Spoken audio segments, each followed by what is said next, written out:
We are currently conducting a trial run and will show you the structure of the machine. Twisted axis dual servo CNC bending machine.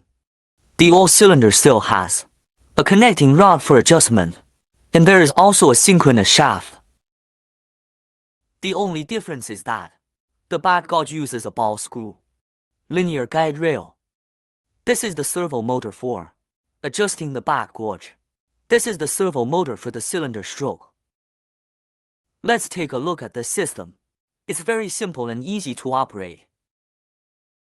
Firstly, there is a step here, where E to R represents the steps.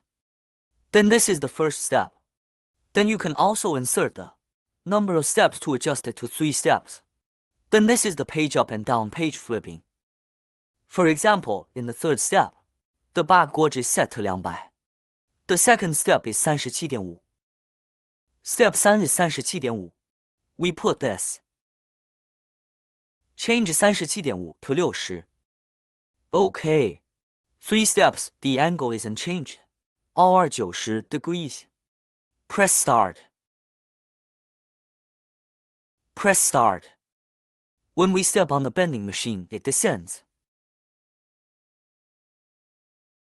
Rise up. The back gauge moves forward automatically.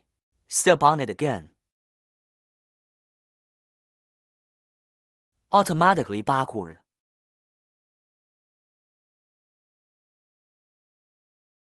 This is a simple operation.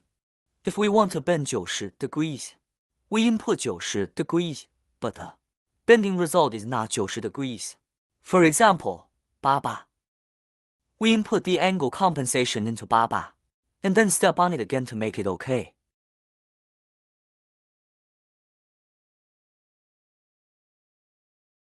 Different board widths and different materials can be input into the system.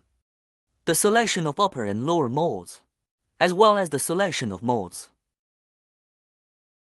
For example, we enter continuous.